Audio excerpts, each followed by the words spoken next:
Does contain two sections of file system manipulation and file system traversal, which are again not particularly difficult, but a little bit tricky, especially the second section in terms of syntax. And in a way, also from the semantical point of view, if you want to converse more directly trees using more collects. So again, first section in unit number 3. Again, I will upload the new version of the overheads, I hope tonight or tomorrow morning. But you can find the old version on my webpage.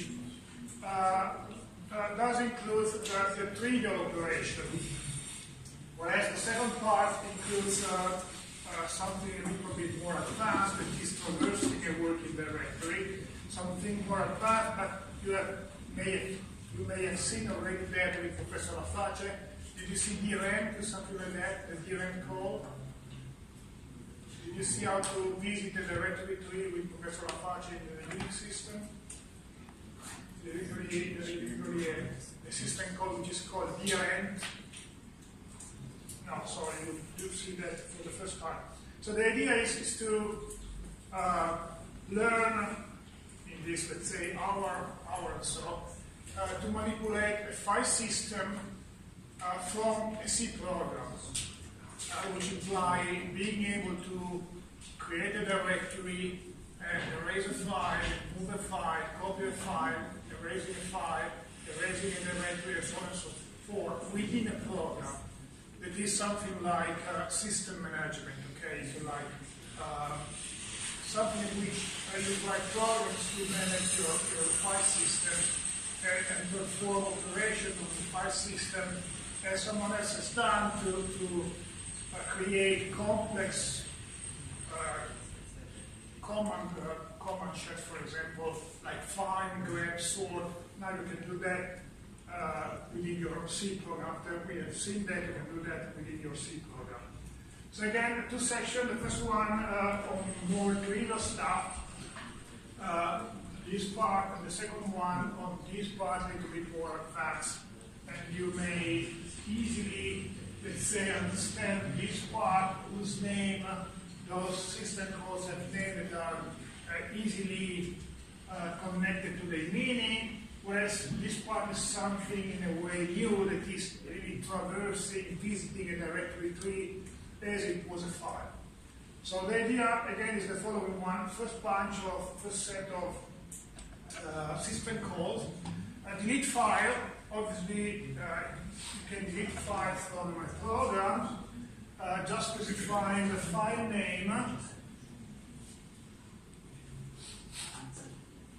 that can be an absolute path or a relative path. Delete file doesn't work with open file and doesn't work with files which are not a standard file, but regular file actually are directories. So if you need to erase a directory, usually you need to erase all files within the directory and then the directory after that, which can be a little bit tricky because you have to visit the directory first and then you move back and erase the directory itself. Well, you can go through that.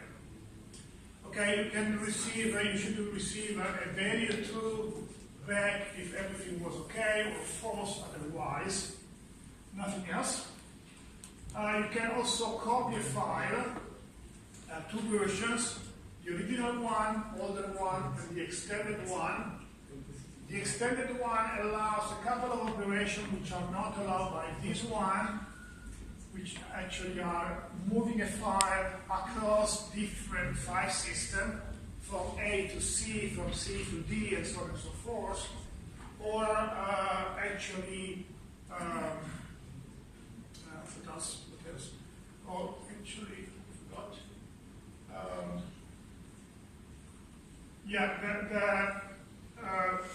You cannot divide the file. So this extended previous one, but the idea is that you can move a file from this position, current position, long pointer to existing position, long pointer to constant string to constant string, long pointer to constant string. This is the existing path of the file. This is the new path of the file. You move the file from here to there within the same file system, within A or C or D or whatever, or across different file systems. And you receive true or false depending on whether the operation was successful or not. Obviously, wildcard in this case are usually not allowed, so you specify one specific unique file name and you copy that file name, that file into a unique specific file. You cannot copy a bunch of files like star.txt or star in all star.c or star whatever. So you have to specify a string here and another string in there without white charge, which are going to be used in the next unit. That's also why I'm clarifying that now. And as I mentioned, in this case you can have an extension, but before going to that, the first extension is that in here you can have different, which is not present in there. You see the third parameter is not present in there.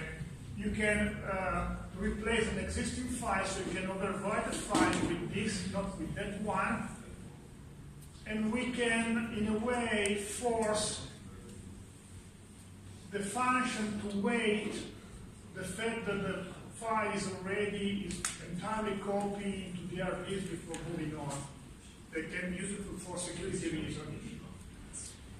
Actually, many operations can be done, can wait. Everything has happened under the wait. In this case, we force the operation system to wait. The move has been actually done before moving on, which is usually for safety reasons. And then there are a couple of operations I'm not discussing, but you can read the meaning, and you can obviously Google the meaning on whatever search engine you want. Okay, and that was already said, so you can use this if you want to overwrite a file, an existing file, or move file across different file systems. Create directory. I want to use that because, as I mentioned, I want you to recreate or copy into a directory tree, into a new directory tree. So to create a new directory tree, you have to create directories and usually copy files. And to create directory, you use create directory, in which you specify the path and the security attributes that, as in previous cases, will be usually equal to null. This path, again, is a string and can be a relative or absolute path. This is one of the tricky parts. I'd like to concentrate a little bit more in the next session, because everything is easy enough if you just want to visit or work or manage on a single directory tree, because in that case you can either use your relative path or your absolute path, but everything is a little bit more tricky if you want to use at the same time, manipulate at the same time more than one directory tree. But I will be back on that when I talk about the second part. Okay, obviously you can also remove the directory. If I want you to erase a directory tree, okay, nothing really new. The path is the relative or absolute path of the directory tree, and the directory must be empty. That's something I already mentioned 2 minutes ago. That's a little bit tricky because obviously, if you want to manipulate the directory tree, you have to write a recursive program. Many of you will not be used anymore to write a recursive program, but I will force you to write at least more than one, at least a couple of recursive programs during laboratory number 3. And in a way, if you want to erase, for example, the directory tree, you before have to erase all the files within the directory tree, and then when you move back, you can erase the directory. So you have to organize your recursion in a proper way, otherwise you risk not to be able to erase the directory. But I will be back on that in the next session. You can also set within the process the current directory. As I mentioned, you can set current, remove a directory, create a directory, either specifying the directory path as a relative directory path or absolute directory path. But in any case, you can also set the current path, the current directory, the working directory, using this string. So this will be the new, let's say, working directory. So obviously you can either refer to there using an absolute path or a relative path. You can also move there and then just using the dot or the dot to move relative to that.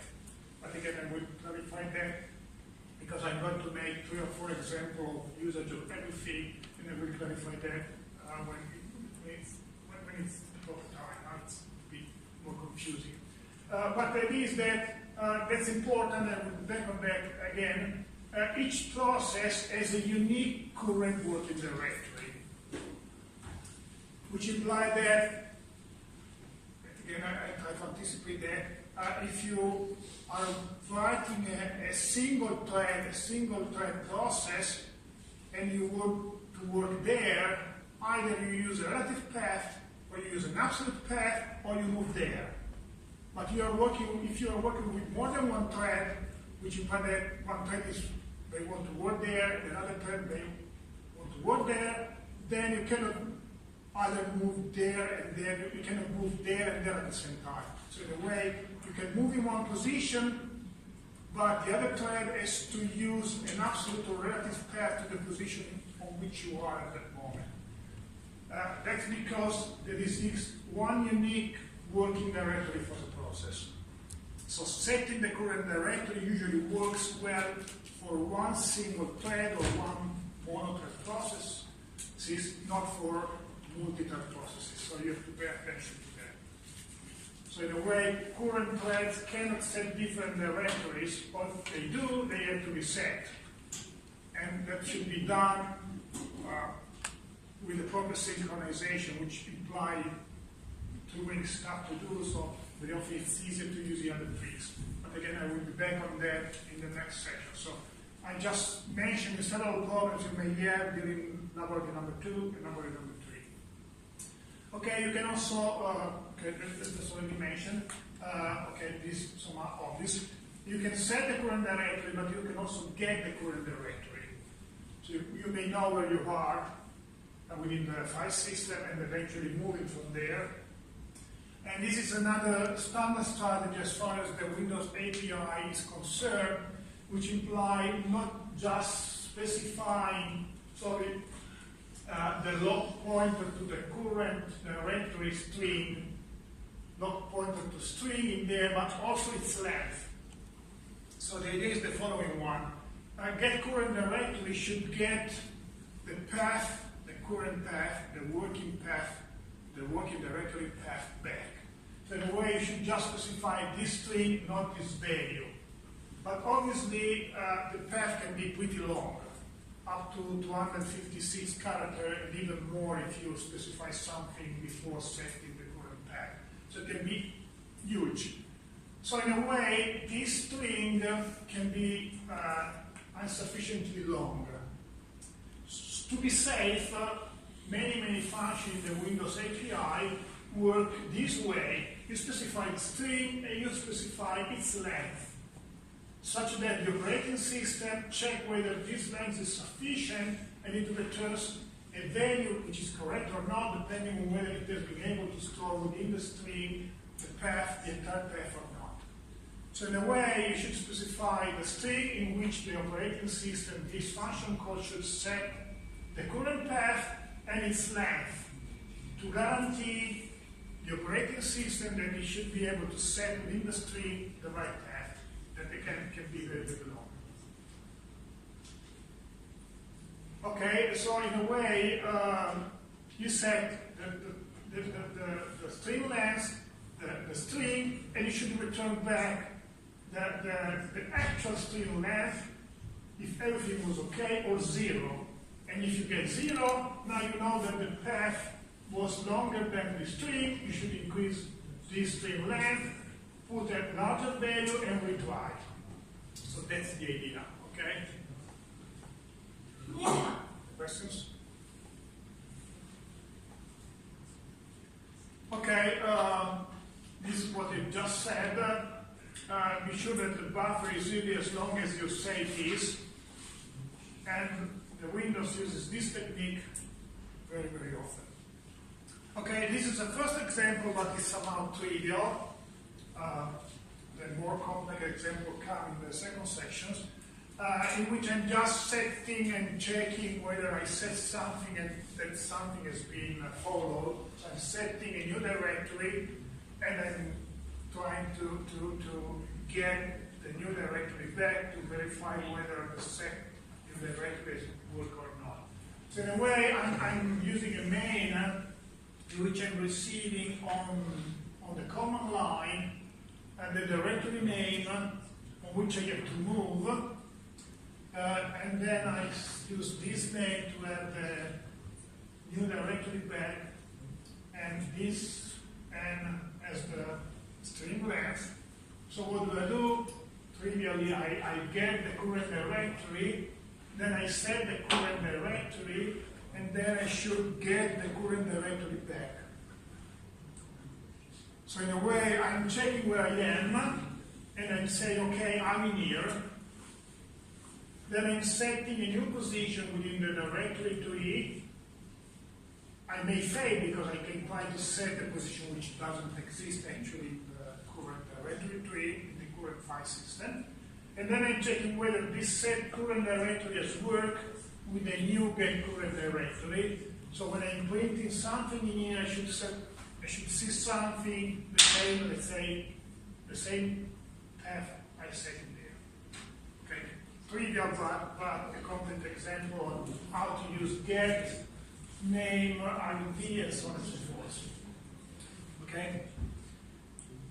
Questions? Okay. As I mentioned, this that was trivial enough.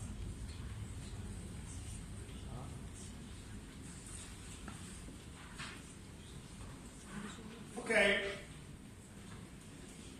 How can we, instead of just, let's say, moving files, creating directory, erasing directory, and so on and so forth,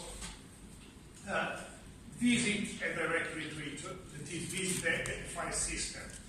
Okay, a file system can be more or less, as we have seen so far, managed as we usually manage a file.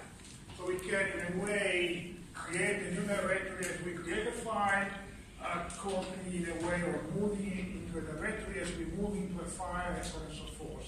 Which implies that as we usually do with the file, we have to open the directory, read the directory, and finally close the directory. So more or less the operations are the same, even if done with obviously different system calls or API functions. So the idea is that at the very beginning we have to open the directory, and to open the directory we use this system call find first file, whose name is not really appropriate, because it does actually two things, which is opening the directory and also reading or finding or positioning itself already on the first file.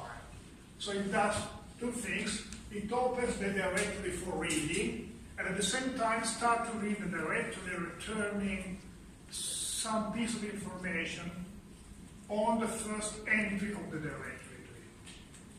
Then once I've done that, I usually have to move on reading something more using find next file, which again, the name is not really appropriate because I'm not reading just file, I'm reading whatever entry the directory tree has. And when I've done that till the end, so I receive something like there is nothing else within the directory tree, then I close the directory, which implies that I do something like close file or close handle. Okay, let's try to understand that a little bit better, which is a little bit tricky. It's not complex, but a little bit tricky for several reasons. Okay, first operation, whose name is a little bit tricky, find first file. Which is the idea? I have one input parameter, one output parameter, and also one angle which I receive in return. So I have three objects to take care of. So the idea is the following one. I use this a function, as I mentioned, to, in a way, opening a directory that is receiving something back which will allow me to go on visiting the directory. At the same time, it starts visiting the directory itself. The idea, again, is the following one. I'm specifying in here a long pointer to constant string, which is my directory name. And I receive back the handle, which is going to be used to go on visiting that directory. And at the same time, this object is a long pointer to a very complex data structure, which describes my directory, actually my first entry within the directory. So I specify the name, input parameter, and I receive back two pieces of information. The first one is the handle, which I'm going to use to go on within my visit, and a complex data structure, actually the pointer, the long pointer to a complex data structure, which partially specifies the first entry within my directory. Okay. First of all,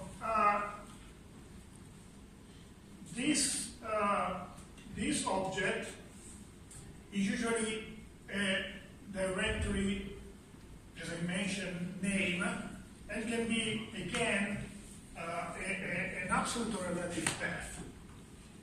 Relative to the working directory, absolute to the operating system. And what about this object? This object is pretty complex and very often is implementation dependent, but it should be something like this data structure with many, many fields, among which we are going to just concentrate on 2 or 3 fields. So this data structure has, you see, many fields, and we are just going to concentrate on the red ones, even if there are other pieces of information you may be interested on or you may use. So the idea is that I'm going to show you that and that more specifically. But we have, you see, the name is in a way to creation time. So this is a format in which you specify your date and time of the file creation, the last access, the last writing or modification time. We are not going to use that, but you can use that. Then we have the size of the file, high part, the low part, highest 32 bits, lowest 32 bits. And then we have a couple of fields that are usually reserved. And finally, we have the name of the object. I mentioned file, but it's just a directory entry. And its short name, kept for compatibility reason. So in a way, as you should remind, in MS-DOS, or very old version of Windows, file names, object names were limited to 8 characters. And the extension was limited to 3 characters. So in a way, 8 plus 3 makes 11, plus the dot, the period is 12, plus the termination character, so everything stands within 14 characters. So this is the, let's say, modern Windows object name. This is the, let's say, old MS-DOS counterpart, okay? So if you are working on a very old system, instead of this object, you see the object with this name, which is, again, now obsolete, because you can use more than 8 characters, more than 1 extensions longer than 3 characters. You can put spaces and fancy characters you weren't allowed to put in previous versions. So what is that? This is the data structure you will receive a pointer about when you find first file. And more specifically, using this field, you know the name of the object.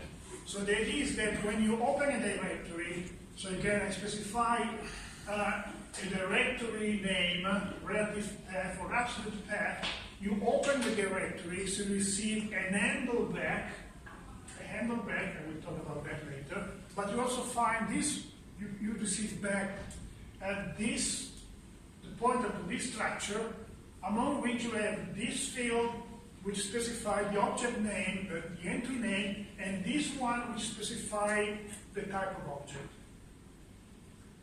and I'm going to show you how to use this one, and depending on this meaning, the meaning of this one, the type of the object, how to use this one.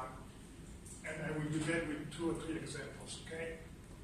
But once you have this back, as I mentioned, you also have the handle back, which is the search handle. So from there on, you can use the search handle to go on with the visit. Because essentially, as I mentioned, find first 5 just return this data structure for the first 5, for the first entry. Then to get the second data structure, the data structure for the second entry, you have to move on to the second entry. Then you have to move on to the third entry, and so on and so forth, which is done with find next file. Okay? Notice that those entries can be, you list, you visit in this way all the entries within the directory, which implies that you can have regular file, pipe, socket, dot, that is the current pointer, the pointer to the father, directory names, and whatever. So we have to discriminate among those. Because obviously when we have a regular file, we can do something that is not possible to do on the directory. When we have a directory, we can do something which is not the same we can do on a socket or a pipe or whatever. So in a way, this field will be used to discriminate among different type of entries and to be able to act depending on the type of entry. Just to be clear, if we have a file, we have to copy the file. If we have a directory, we have to create a directory, or we have to enter into the directory. So every time we have a directory, we have to recur within our functions. Otherwise, if we have a file, we don't have to recur, we have just to manipulate the file. So depending on this object type, we have to, depending on the name and the object type, we will discriminate among different possible behavior. Okay, questions? Okay, as I mentioned, we open the directory, we find first file. At the same time, we visit the first object, and then we have to move on to the next one. And to move on to the next one, we have to use find next file. And again, find is not an appropriate name because we are visiting everything within the directory. File, pipe, sockets, directory, standard directory, dot, and whatever, period, double period, and so on, and so forth.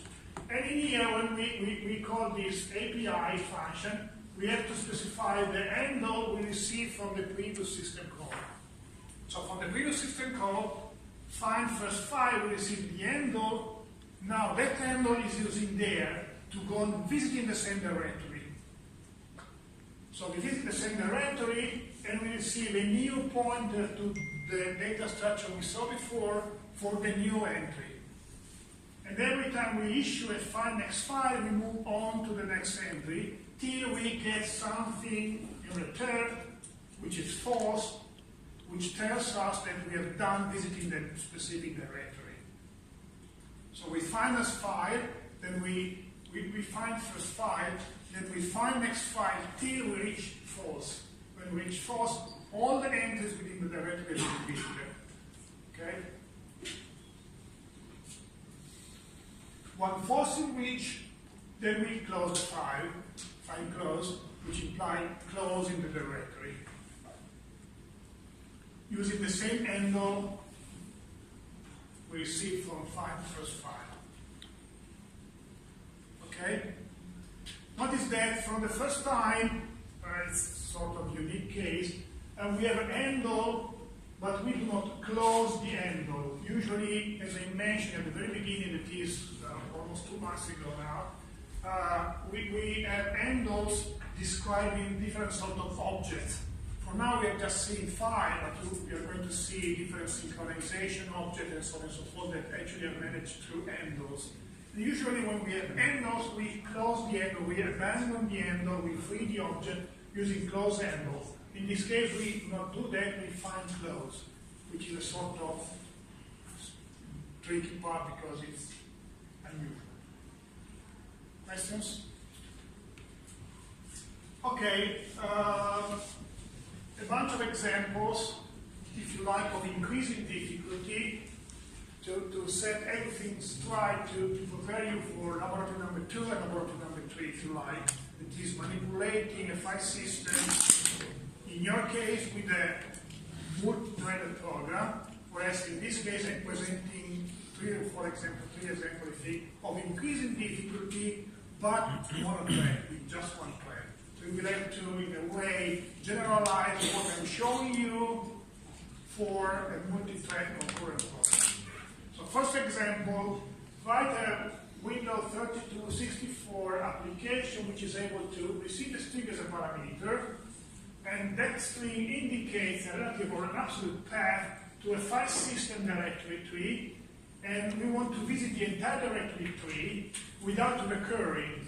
So we want to visit the directory tree in a flat way. We have a directory tree, we don't care if it has more than one level, we just visit the first level.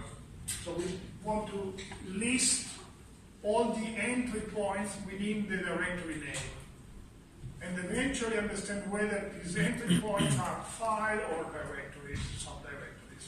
Okay? Is that okay for everybody?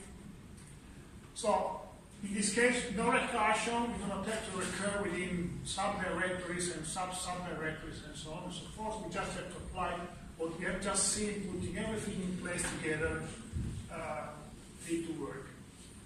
Okay, I have a bunch of definitions. The one I mentioned again almost 2 months ago. Unicode for Windows and C function. I put that to avoid too many warnings, and I put a bunch of header files. A few of them are standard library, a few of them are API libraries. And I have a bunch of constants which I will use to discriminate between a regular file, regular directory, and dot files. That's one of the problems many of your predecessors forget during the lab. You have to pay attention to dot and dot directory, because if you recur in that, you get into problem. But I will be back on that in 10 minutes or so. So I will use these 3 constants to discriminate between these 3 different types of objects. You can find on the R book a longer list of constants, because you can discriminate between more than 3 types of objects. You can discriminate between sockets, pipes, and whatever. I don't care about that. So I just suppose we have a directory tree with file, subdirectory, and as usual, dot and dot subdirectory indicating the current directory and the file directory. And I'm not supposed to have pipes or symbolic link, hard link, sockets, and whatever. And I have 2 functions. Prototypes are in there. I will discuss the functions. And what do? I receive the absolute or relative path as a command line argument, which is the directory path. And I just call traverse directory, which is this function to which I pass my path name. And again, in this case, I want to traverse the directory, which implies printing out everything, eventually stating whether this object is a directory or a file. So what do? Bunch of definition is keep. Pay attention to this one, which is the object, complex object I mentioned before. It is this one, okay? Win32 find data is this one, okay? So what do we do in traverse directory? Okay, in this case we have one program made up with one single unique thread, so I can set the current directory into the path name.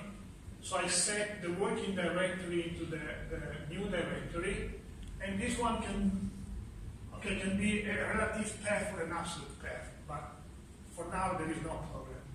Then what do? I find first file, and as I want to list everything which is included into my directory, I specify in here everything.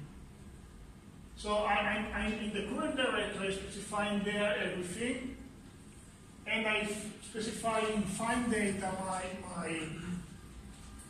my data structure here, pointer, actually, which is a pointer, which implies that I'm opening this directory, reading, looking for everything, and I get the characteristic of the first object within this directory with this name within this object. So what do? I do. And then every time I find next file, and within this loop, I'm dealing with this first entry. So that's the idea. And what do? I find data, and I pass find data to my file type, which is something I'm going to show you in 2 minutes. Actually, it's the next overheads in there, which returns something like my file type. And if the file type is a file, I have a file, otherwise I have a directory. Those are the two constants I mentioned before, those two. I do not care in this case about dot cases, okay? We have to discriminate among the 3 of those in the next case. So what do I do? Okay, just to clarify again, I'm setting the current directory within the working directory test the file. I'm looking for everything that I have within. I can just concentrate on, I don't know, start.txt, start.c, or whatever, if I want to look just for a subset of the entries within my directory tree. In this case, I'm just looking for everything, and I receive this object collecting information on the first entry. And then giving this object, I get the file type using this function, and if the file type is a file, so if the object is a file, I'm printing just the name, telling that writing down which is a file, otherwise I'm printing again the name, writing down which is a directory. So actually, in here I understand it's a file, I'm printing the name, telling that it's a file, and in here I understand it's a directory, I'm printing the name, telling everybody that this is a directory. When I'm done, in this case I'm reading again the directory in a flat way, no recursion. I just want to list all possible entries. I go on till find next file doesn't return false. I find next file, I'm using the search handle returned by this one, and I'm moving on to do the next entry, getting back the pointer to the data structure, storing the information for the second entry. Then I move to the third entry, then I move to the last entry, and so on and so forth. And then when I'm done, I close the end loop. Okay? Sorry, I didn't get exactly what close does, because it doesn't really close the handle, but it closes the handle. So, yeah. Yeah, it actually closed the handle. It's the equivalent of file close. Ah, it's okay. So it means that, sorry, it's again, the names are a little bit inappropriate, but it is that in this case you open the file, or you create a file. In this case, you close the file. And so every time you should close, I mean, it's like working with a file. You can even avoid closing the file, but it's inappropriate. Every time you open the file, you should close the file before quitting the program, even because you cannot work with too many files open at the same time. In this case, it's the same. You cannot work with too many directories open at the same time. So every time you're done with the directory, you should close. So you get let's say the searching handle back with this, but at the same time, that's inappropriate. You also receive this object back. So in a way, you receive the handle that is used by this guy here to go on with the visit, but the same you receive the data structure for the first object you have already visited. So that's why this is mixing open file and the first read file. Okay?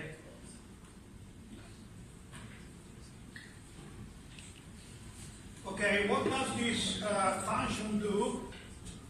Okay, it actually uses the first field of my structure to understand the object type.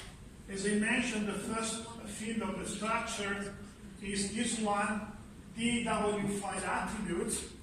And if you take a look at this, in this function, which is again used within this loop to understand the file type, you just use this attribute to get the file type. Again, if you take a look at the art book, and with the art book you can find a very long bunch of examples and programs. You can grab all of them because they are available on the web.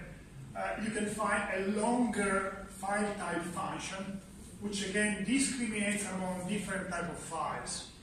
I just grabbed that function and I just cut everything I didn't need to concentrate on the two types of files I mentioned, directory and eventually file. And I also discriminate between those two objects, returning type dot, which in this case I do not care about. But as I'm reusing the same function over and over again, I just repeat it once. So in the next example, this one and again the next one, I'm again using the same function, which is cut and pasted in my code. And in that cases, I may need to differentiate between file, directory, and dot type. So in a way, I'm ending this field with this constant on a bit-by-bit basis. And if this is not 0, then I check this object, and if this is true, I have a dot type. Otherwise, I have a directory type. Otherwise, I have a file type. Okay? This is the way it has to be, because it's encoded this way. So at the end of the day, this function is just used over and over again to return the file type, which is used by my programs to differentiate between different sort of entries. Again, eventually, type file, type dot, and type dir, even if in this case it just was there. Questions? Okay. Okay, pay attention to corner cases. I will clarify that in a few minutes. Okay, second case, do the same but with a directory tree. What do I mean? I mean that in this case I want to visit the entire directory tree. I do not want to stop at the first level, but if I do have a directory within my directory, that is, I have a subdirectory, I have to recur. And if I have a subdirectory within my subdirectory, I have to recur again. So I have to visit the tree, which is a directory tree. So in a way, I have to extend the previous program, I have to extend towards directory to recur on subdirectories. So in a way, now I have to differentiate between, if you like, in this piece of code, instead of just printing in the same way with the different attributes, those two objects, in this case I have just to print, and in this case you have to recur.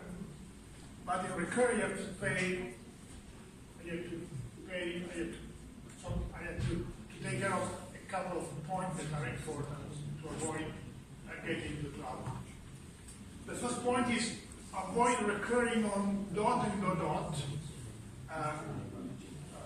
period and double period, directory and subdirectories, because if you recur on those, you move from the directory into the directory itself, which implies that you have an infinite recursion.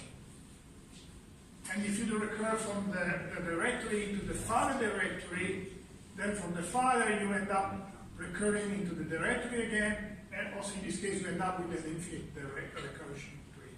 So you have to avoid recurring in those two cases, first level of first problem. And then you have to pay attention to stay within the tree, which implies that you have to pay attention to what or where you set the current directory, or how you move within your directory tree, which has implication which depends on the way you pass or you manage your directory name. I will try to clarify that, but many of you will have a problem with that. Okay, I'm just showing, as it's written in there, I'm just showing what has changed. So in a way, more or less, those definitions are the same. The name is more or less the same, even if I'm calling a different function, and the file type function is the same. So I'm not repeating everything, I'm just concentrating on this function, that is traverse directory, that now is named traverse directory recursive. And in this case, I'm receiving the path name and also the level, which is the recursion level, the recursion depth in which I have, the tree level on which I am at a specific moment in time. At the very beginning, this is equal to 0 or eventually equal to 1. And then it is increased at every recursion call. So what do I do? In this case, I still set path name as current directory. I will be back on that, because this can be a relative or an absolute path, but I will be back on that. Then, as before, I find first file, and as before, I have this main loop, this main iteration, in which I use this object, which is returned by this call, to navigate my directory. And if I have a file, then I just print in that I have a file and the name of the file.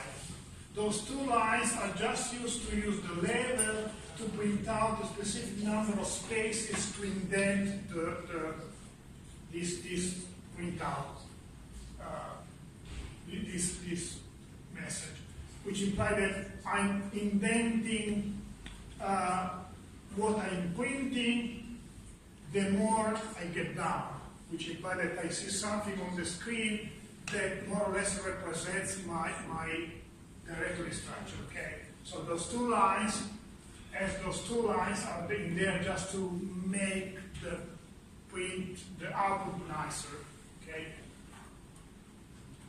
So what do I do in this case? The same I did before, but those two lines. What do I do in this case? More or less the same I did before, but as I'm in a directory, I have to recur. So in this case, I have to recur. And when I have to recur, I recur on my name, the name of the object, with level +1. And here I may have problems. Okay? What do I mean? I mean the following. Okay, let's move back. I'm receiving here the path of the directory I want to visit.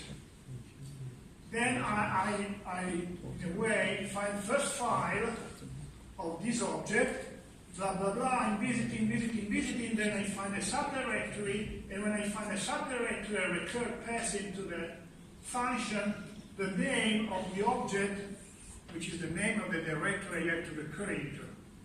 But in this case, this object is just the directory name. So depending on whether I'm dealing with absolute paths or relative path, this can be correct or not. So if I'm just passing the file name, this is a relative path, relative to the position I am within at that moment. Because that's the name of the object I found in there, which is the object within my directory, which is the directory name. So in a way, this is the directory name. And this directory name will be received by the next function call, which is going to use that in here and also in there, which implies that in this case, the directory name will be a relative path, relative to my current position. Okay? If I want to manage the directory name in an absolute way, an absolute path, I have to concatenate this name with the current path. So in a way, depending on whether you are acting or working with absolute paths or just relative path, this piece of code may be correct or not. Because in this case, in path C, just the relative path, that is the new name of the directory within the current directory.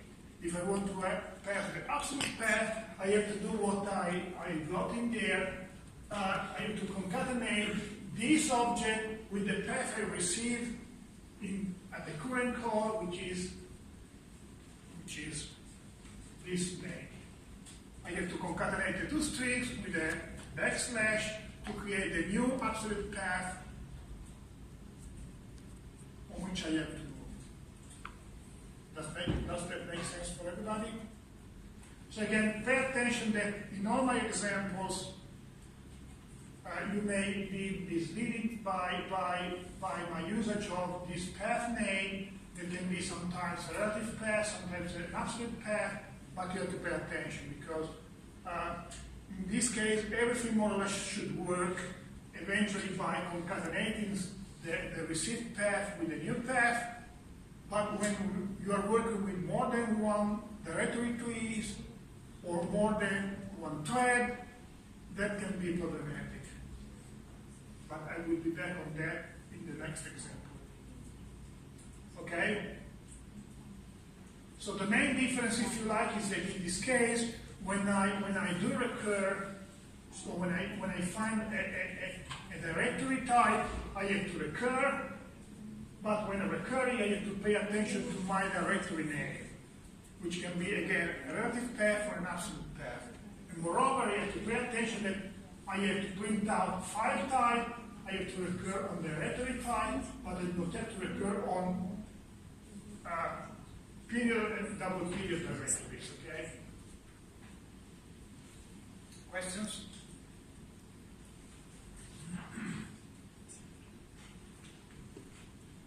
Okay, let's move on. One more example. Actually, probably two. Yes, delete a copy. Actually, 4 examples, not 3. Okay, delete. Actually, delete is pretty similar to that's why I didn't remember actually. Delete is pretty similar to the previous one.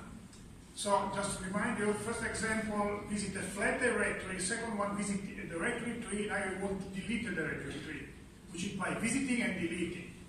So the main difference between this example and the previous one is that while I'm visiting, I have to delete, which implies the consideration I made more or less 1 hour ago, which is every time I delete a directory, I have to make sure the directory is empty, which implies that in a way, I have to delete files on the way down during recursion, and I have to delete directories on the way back during recursion. So in a way, as I do not want to visit more than once the same directory tree, I'm visiting, and every time I'm on a directory, I go on visiting, and if I'm on a directory, I go on visiting, and every time I have a file, I delete it. So when I'm back, the directory, the previous directory, the one I just visited, I just ended visited, is empty, and I can remove it. So as soon as I find the file, I delete it. And when I'm back from visiting a directory, and eventually all its subdirectories, I can erase the directory. So that's the only main difference between this example and the previous one.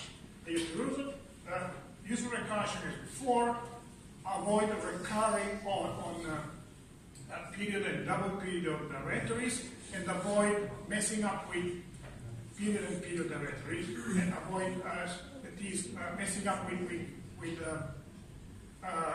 absolute and relative path name. But moreover, I have to do that. I have to add to that those two concepts. So again, everything which is more or less the same has been is not reported. I reported the main in this case because I have to delete the directory recursively as before. So that's the standard function, the variation of the previous function, the path name of the current directory, the directory I want to raise, and the level, the recursion level. But when I'm back, only when I'm back, I can move back. I didn't mention that in the previous example, I'm mentioning that now. I'm moving back, I'm moving up one level, and I remove the current directory. So don't forget that, because I visit, when I'm back, I move up, then I remove the current directory. Only now, only within this main program, I can remove the current directory, because I did everything within the recursive visit, I erase everything within the directory, and when I'm back, only now I can erase the directory. So I can move up, I have to move up and remove the current directory. Okay, this function is the extension of the previous one, as I mentioned. So what do I do? More or less what I did before, a bunch of definitions, a current path, current directory using the path name. I open and set this data structure on the first entry, blah, blah, blah, blah. And now I have file type implies that I have to delete the file. So instead of printing just that I'm on a file, I have to delete the file. So for each file, I delete the file using the file name. But you see, I can use this file name because I set current directory. Do you get that? In this case, the file is just the file name. So I can erase the file name just using the file name only if I'm in the right working directory, which implies that I'm in the directory in which this file stands, which implies that I have to move. So I'm moving within the directory in which I recur. I'm moving my working directory, so I can use this name to delete the file. Obviously, I could do something else. I could avoid moving and just concatenating this name with the name I received to delete the path using an absolute path. So you have several possibilities in all the cases, but you have to pay attention. So one of my suggestions is that when you are at the lab and you have to write down your program, every time you recur, print out the directory names. Because many cases, errors come from the fact that you just have or are working with the wrong name or you are within the wrong directory. Many problems just come from a wrong manipulation of those names and the wrong concatenation mechanism of the received path to the current path, the new path. So in any case, in this case, I have a file type, so I'm just printing. I'm just deleting and printing. And otherwise, if I'm on the directory, I have to recur, and then I have to remove the directory. So again, you see I recur, then move up, move back one level, and then I remove the directory. So again, everything has been derived from the previous example. I can move down, I can move up, or I can avoid moving up and down if I use an absolute path. At least two possibilities, or use one or the other, but pay attention not to mix them. Because otherwise the program never works because you are trying to move into a directory which doesn't exist. You are trying to erase a file which doesn't exist or something like that. Many problems are due to that. So again, print out at every step your previous path, current path, new path, whatever. Questions? Okay, last example, the trickiest one if you like. In this case, we have to copy a directory tree into an equivalent directory tree. So for the first time, we have two directory trees we have to manage at the same time. Why do I mention that? Because in a way, as we have to manage two directory trees,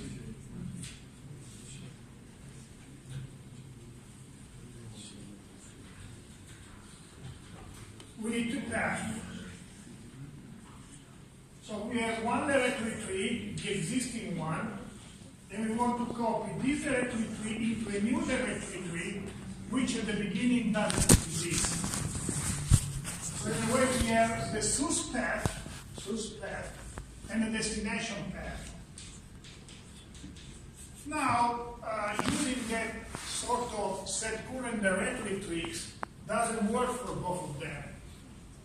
Because if I start moving from I mean, you could do that as well, but it's sort of nightmare.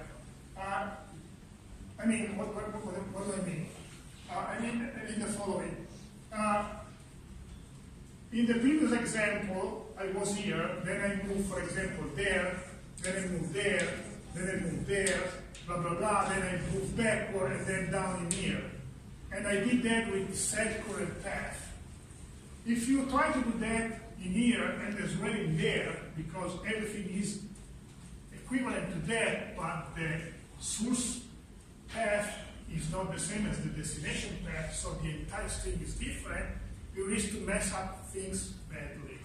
In the sense that if you move in there, and then you move up in there, then you are pretty much confused. So in a way, you have to pay attention to that. And my suggestion is either you use two absolute paths, or you use one relative path using set current directory and whatever, and then one absolute path. Because if you start setting everything in both directions, then you get confused. It's pretty complex to make everything work. Because every time you move down, then you move up, but then you have to move down, then you have to move up, you have to copy here something from here to there, then everything is confused. So you can use a relative path, setting your current directory there, and using the absolute path in here, or vice versa. So actually, it's like moving your program along this tree, at the same time making an absolute reference to the other one, or vice versa. If you start using two references, two relative references, relative references to both of them, a relative reference to both of them, it's pretty much difficult to make everything work. So what do I do in my version? I do what I mentioned, so I receive two paths. The first one is a relative or an absolute one, and the second one, for the sake of simplicity, is an absolute path. Notice that that's what I suggested to do, especially if you have more than one thread.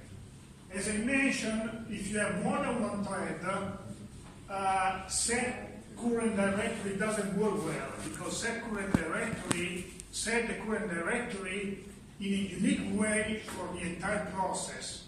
So if you have more than one thread, all threads see the same current working directory, which implies that if you have two threads, and the first one is setting the current directory, and the second one is setting the current directory as well in a different situation, is changing the current directory also for the first thread. So in a way, in a multi-threaded program, this code shouldn't appear. So in a multi-threaded program, you should generalize this approach to a case in which you just have two absolute paths. So in the previous case, I had one relative or an absolute path. Now you have one relative or absolute path and one absolute path. You will have to generalize everything to two absolute paths to avoid using this one that should change your working directory for all the threads. Does this make sense for everybody? So what do? I use this as an absolute path. The first one is an absolute path. Sorry. This is an absolute path, and this is a relative path, or eventually absolute path. And while I'm visiting, I'm setting the current directory for the source directory, but not for the destination directory. So this has to be an absolute path, and create the directory, then I recurring here, I recurring there. The program is structured in the same way as before, but every time I move back to that later on. Every time I find a file, I copy a file. Every time I find a directory, I recur. So that's the idea. Type, file type, I copy the file. The type directory, I recur. When I'm back, I'm moving backward on the source directory. And when I get into the new recursion, when I get into the new recursion call, I will create a new directory. So every time I get into the function, I create a new directory. Eventually copy a bunch of files. Now, as I mentioned, I'm dealing with this path as a relative or absolute path. In this case, in a way, the relative path, and this path, not this one. This one, and this one is an absolute path. So as I have to deal with this as an absolute path, I have to concatenate string. So the operator I skip, this one is just there to concatenate strings. What do I mean? I mean that every time I have this find file, I have a name, which is the name of the object within my directory. But but I also have my directory name. So I have to concatenate my directory name with the new name to get the new path, the new absolute path. And so in a way, in here or in there, I'm creating new path, which is the new absolute path obtained by concatenating this string with this string. Eventually with backslash, if the backslash is not in there, or without, if it's already there. Actually, you can avoid this test because one or more backslash do not influence your visitor. You can put one or more, it doesn't matter. But in this case, I try to be precise. So if I have already one backslash, I avoid putting another. If I do not have that, I put another, which is written with two backslashes. Two backslashes to print out one. The right backslash is an escape sequence that tells you that there is something important after, like backslash n, backslash t. So to insert two backslashes, to insert one backslash, I have to insert two backslashes. So again, this section to be again, to highlight again the same concept, is the way I have to manage absolute paths. So in a way, I receive something that is the destination path name, and as in the destination path name, I want to move with an absolute path. Every time I have a new name, I concatenate the destination path name with the new name to find new path, and this new path is passed to the new function call, to the recursion call. This is the absolute path, this is, you see, the relative path. And the same in here, this is the relative path, and this is the absolute path. Okay? Questions?